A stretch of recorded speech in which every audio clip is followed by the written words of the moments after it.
Well, a very good day to you, ladies and gentlemen. Welcome to another episode of the Candid Talk here on Herman Manyora's YouTube channel. It's a pleasure to always have you on board. I'm yours truly, Evans Okinyi, and of course, I'm glad to bring you up to date with comprehensive analysis of all that is taking place in this country and across our border as well. I'm joined here by Wakili Willis Otieno, with whom I want us to have some candid conversation on what is taking place in the country. Wakili, how are you? Fine, thank you. Welcome to the show.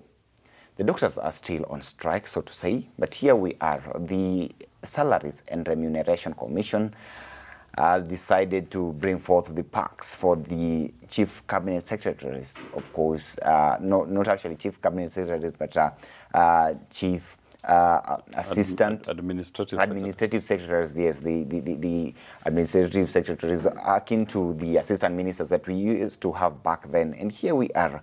The government is talking of they are not having money to sustain the kind of demands that the doctors are having. Of course, we've had this conversation with you back then before, but of course, we've also had a proposal by the leader of the majority in the National Assembly, Kimani Ichung'wah, to purchase a new presidential jet that is coming up just after the kind of tragic accident that we witnessed that claimed the life of our Chief of Defense Forces, General Ogola hearing. Let's have this. Do you think this actually adds up? Does it actually make sense? In the midst of all this crisis, you haven't solved the kind of problems that the doctors are saying, and you're hell-bent on telling the country that you cannot meet, that our economy right now cannot actually sustain, and even our budget cannot sustain what they're demanding for. While on the other side, you are creating parks for the cars, and these are huge cars. Actually, what does this tell you about? You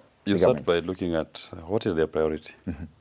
Is the priority of Kenya Kwanza to serve Kenyans, mm-hmm, or to serve themselves, and in the process to inflict pain on Kenyans? Mm-hmm.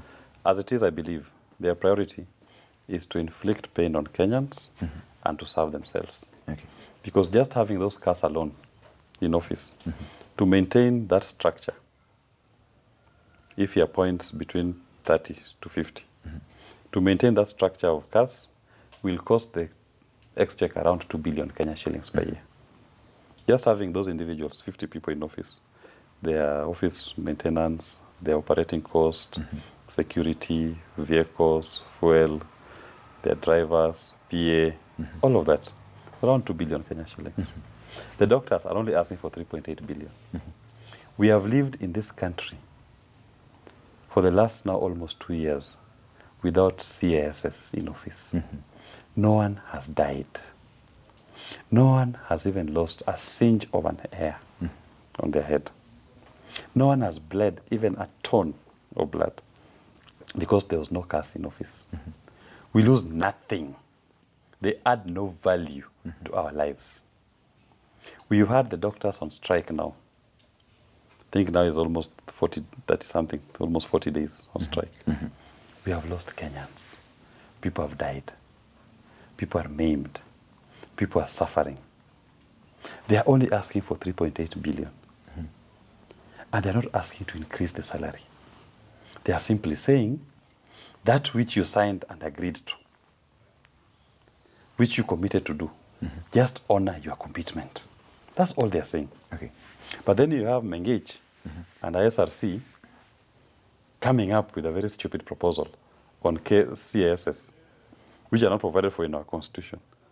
And then she wants to ignore the contribution of doctors, mm-hmm, and the commitment that the government had made with them. When that's CBA was being signed in 2017, mm-hmm, SRC was there. They were aware. Mm-hmm. They assented to it. Why this backpedaling? This is what we call insincerity. Mm-hmm. We don't need CSS. We've never needed them, and we will never need them. Mm-hmm. We've lived our lives for the last 1 year without them, and we felt nothing.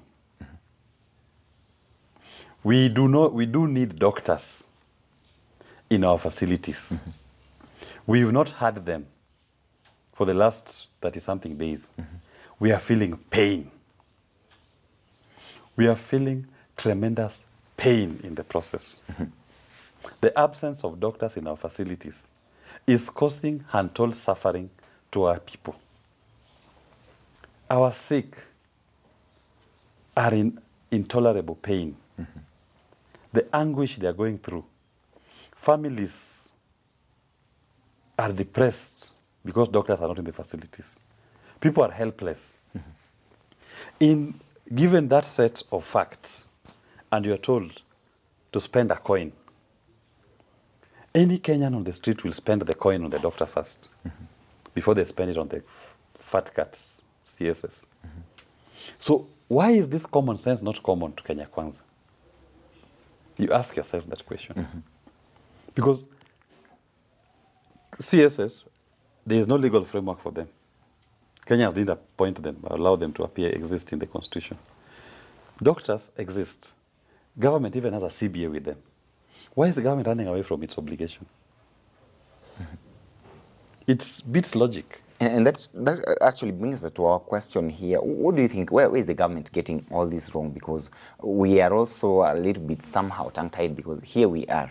The CSS, as you've alluded to, the fact that the budget is so huge, and it's here. The SRC, the same SRC, told us that they cannot pay the intern doctors 206,000 as they had agreed previously in the 2017 CBA. But here they are willing to give at least a basic salary, or rather gross salary of over 700,000 to the chief administrative secretaries. Where do you think the government is getting it wrong? Because I tell you, these people don't have common sense. Even that SRC is useless. That Mengich and the team, they're very useless if they cannot apply common sense in their deliberations. Because of what interest is this CSS to Kenyans? That you cannot prioritize the health of Kenyans. Because remember, these Kenyans that you want the CSS to serve, if they're not doctors, they're going to die. None of us will survive. When a pandemic hits this country, all of us will die. We can live without CSS, but we cannot live without doctors. Presidential jet that they want to buy now, going to spend more than 3 billion shillings on a jet. One person's travel. Why can't he travel commercial like anybody else? Why? Why can't he even lease? We're here talking about the security of our president. Yeah, why can't he travel commercial? Even that jet, when he goes to Europe, does he use it? When he goes to America, he flies Emirates or KQ. He can fly commercial like anybody else. Those of us who've traveled, did we die because we took commercial flights? What is so special about him? And I'm telling you already, that jet, if he goes to America, leaves him here in Dubai. He proceeds with his journey on a commercial airline. You know, we must be frugal. We must be alive to the people that we lead. Is it a priority? Is it a priority? That's the question that we ask. Fine, maybe needs it, but is it a priority? The timing. Is this the right time to buy a presidential jet? When your people are dying of floods, when your doctors are on strike, when Kenyans are suffering from the pain of the doctor's strike, shouldn't your priority be to take the doctors back to work, to alleviate the pain and suffering of the people, before you look for your own personal comfort? Because he has how many other access to how many military choppers in the country? How many jets can he access from the military? How much can one man take? Vehicles at his disposal. You have a national airline at his disposal. How much does one man need? We must ask now that question. At what point do you say it's enough for one man? That one man's comfort is more important than the comfort of the rest of Kenyans. How much can one man take? At what point do you say, I've had enough, let me now serve my people? What is enough? It all becomes vanity. If you keep accumulating, creating your own comfort, personal comfort, at the expense of the people that you serve.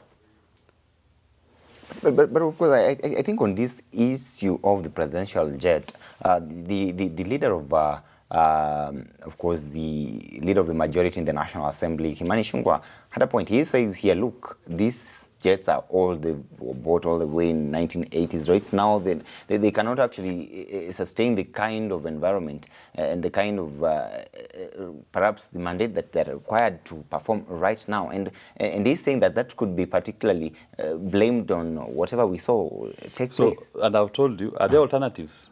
Are there cheap alternatives? And I'm telling you, yes, there are cheap alternatives. We have commercial airlines. We have even private charters. He can charter if needed. Does the presidential security protocol allows him to do that? The point is, he can charter. The presidential security allows him to charter. It allows him to use commercial airlines. And I'm telling you, as I sit here, he uses commercial airlines when he goes to America. That jet that you're talking about has never landed in America. They use commercial airlines to get to America. So it is only important when it's within Kenya. Why can't you use a cheap alternative which exists? That's what I'm saying. He will not die by using Kenya Airways to America. He will not die if he uses Emirates or Qatar. He will not die. He will still get to America and perform his duties. But when you spend that money to buy this jet and you deprive us of doctors, Kenyans will die. No Kenyan will die because William Ruto has flown to America on a commercial airline. No one will die. But many Kenyans will die because there are no doctors in hospitals. They will die. And those lives, once they're lost, they'll never be recovered. That is common sense. Okay. There are cheaper alternatives for his transport wherever he wants to go. They exist. Why not use them? Especially if in buying the expensive jet, you are depriving the poor Kenyans of an opportunity to have doctors in their facilities. You deprive them of opportunity to have the doctors in their facilities, they are going to die. They will die. They will suffer injuries that will not be repairable. That is the consequence. So do we just allow him to continue with his personal comfort at the larger expense of the public good? At the expense of the public good? That's what I'm saying, no. No, some people would also argue and say that the SRC is actually an independent body. Do you believe that? If it was independent body, its independence was actually achieved in the Constitution. And in its independence, it approved of the CBA signed with the doctors. It was independent when it was agreeing to the CBA in 2017. So why is it changing changing goalposts today? It was independent in 2017. So it must not be independent today. So can it also honor the approval it gave in 2017? Because when they were doing that CBA, they understood the country. SRC have performed its functions. And if they didn't perform their functions, then where were they? Okay. They absconded. Why are you talking of if it's independent? That's what I'm saying, if it is independent. Because the way it is behaving is not independent. It is now taking a script from cabinet. The first person to come up with the 70,000 was not SRC. It came from Nakhumicha. So if it was an independent commission, why did it allow Nakhumicha to be the first person to come up with the 70,000?